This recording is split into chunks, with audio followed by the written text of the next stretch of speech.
So recently, the Pokeminers got the data mine on two new attacks coming soon to Pokemon Go: Magical Leaf and Sacred Fire. These moves are expected to be added with the Johto Tour event, being the special exclusive fast move for Celebi, Magical Leaf, and then Sacred Fire being Ho-Oh's signature attack in the main series games, learned by only one other Pokemon, which is Entei. No confirmation if Entei is going to be getting this move yet, but it always stands to get it in the future. So now that we have the stats on these attacks, we can look into just how good they are in Pokemon Go. And I'm going to tell you right now that they both look pretty underwhelming. So let's start with Magical Leaf here. So for PvP, Magical Leaf is a 9 damage attack that gets 9 energy and is 3 turns. It says 2 turns on here, but in practice, like what you see in the game, is the GameMaster turns plus 1. So it's a 9 for 9, 3 turn move. There is one other attack in Pokemon Go that has those same exact stats, and that is Air Slash. And Air Slash is a okay attack. Plenty of Pokemon in PvP use Air Slash, but it is kind of an underwhelming fast move. Like if they could use Wing Attack, they'd probably much rather prefer to use Wing Attack. And then for another kind of side comparison, Ice Shard and Fire Spin are 9 damage for 10 energy. So, and these moves are also seen as being kind of passable moves too. Like you'd much rather use like Incinerate or Powdered Snow, but they work. You know, they're what you got to work with. So 9 for 9 on a 3-turn move. You know, Magical Leaf, especially when you've got Vine Whip and Bullet Seed and, Razor Leaf out in the game already, being pretty fantastic fast moves for Grass-type Pokemon. Magical Leaf is pretty underwhelming here. And as far as it being like a special move for Celebi goes, it's really not doing anything for Celebi in both the PvP and raid metas. So, kind of like good job, Celebi. You're getting Magical Leaf. Doesn't really seem to matter all that much. Now you could look at this and go, Magical Leaf isn't like a signature attack, so it could be distributed to other Pokemon. So maybe Pokemon Go is being kind of cautious with the stats here because it could be given to other things later on. And still, any grass type Pokemon that's getting Magical Leaf would probably much rather have, Bullet Seed or Vine Whip or maybe even Razor Leaf compared to Magical Leaf, because Magical Leaf is just that underwhelming. If they made it 9 for 10, I'd probably feel a little bit better about it, but it would still be kind of underwhelming. But 9 for 9, that is super underwhelming. So we'll have to see if these stats change before its release, because right now it's kind of whatever. Moving on to Sacred Fire, we have a 120 damage for 70 energy and a 50% chance to debuff the opponent's attack stat by 1 stage. So this sounds kind of interesting, and it's kind of hard to judge, attacks that have, okay damage per energy, but then they have like the percent chance to maybe debuff your opponent. So it's kind of hard to judge this attack compared to other moves. But when it comes to Ho-Oh in particular, like it already has Brave Bird, which is one of the best moves in the game, so it's probably not going to be giving up Brave Bird anytime soon, and Sacred Fire doesn't really compete with Brave Bird.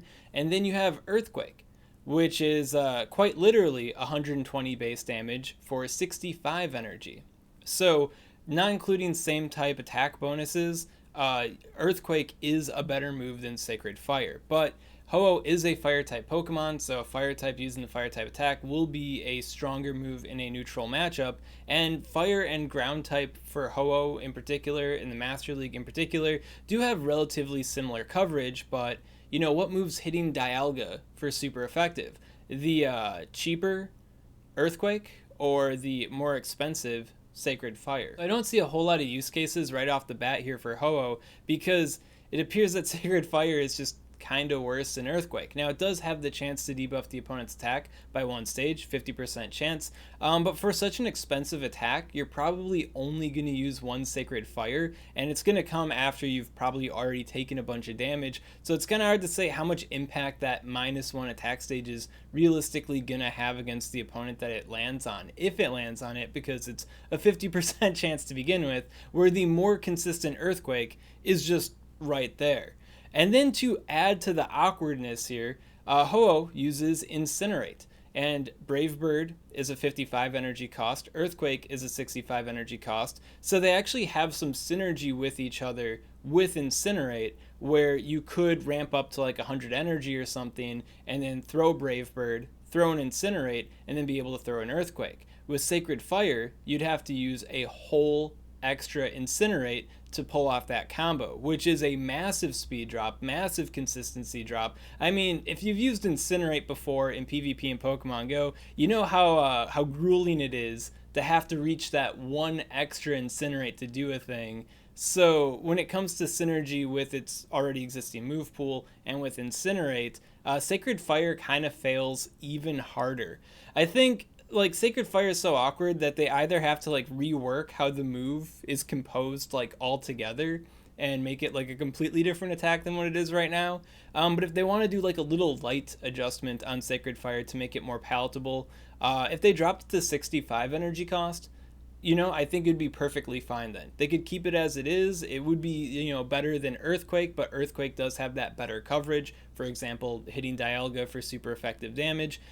So I think that would make Sacred Fire like a lot more reasonable for Ho-Oh, and I don't think it'd make Ho-Oh like any more crazy powerful than it is already for Master League PvP. But as it is with the 70 energy cost, like if nothing changes about Sacred Fire, I really don't see people like realistically using Sacred Fire Ho-Oh unless they have some sort of like meme team dream where they want to use Sacred Fire to show off that they're using Sacred Fire, I guess.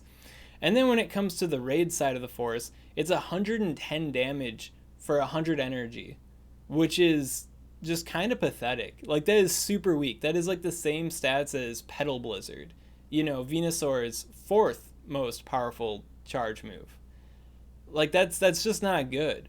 So like Ho-Oh as a fire type raid attacker, like that was already kind of a dream to begin with. I think Incinerate's also pretty underwhelming for raid content as well. So I didn't expect Ho-Oh to do anything here.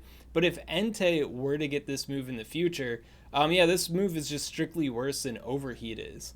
Like Entei for raids would just use Overheat still. Sacred Fire is its like cool shared signature kind of move, but it just wouldn't be good for raid content like at all. Kind of add to the awkwardness of the Johto Tour event. When they initially like announced the event and were trying to sell people on the tickets there, one of the pull factors was the new shiny Pokemon that would be available with that event. I think it was like 18 new shinies from the Johto region, and over half of those ever since the Johto event's announcement have already been released in Pokemon Go. The Hoppip line, for example, is getting a whole community day to itself as well. So like basically half of those Pokemon already added to the game. So it doesn't seem like there's any like real like new shiny value really being given to players. Like how many new shinies are they going to release from the Johto region before the event actually happens going forward now?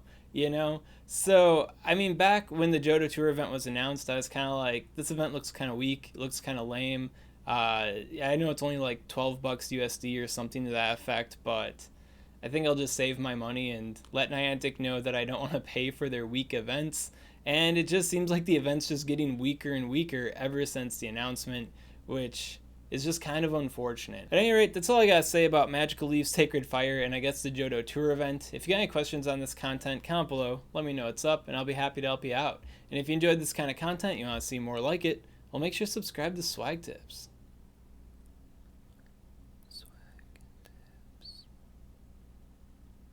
I'd also like to give a special shout out to these Patreon supporters. If you want to support Swagman on Patreon, link in the description.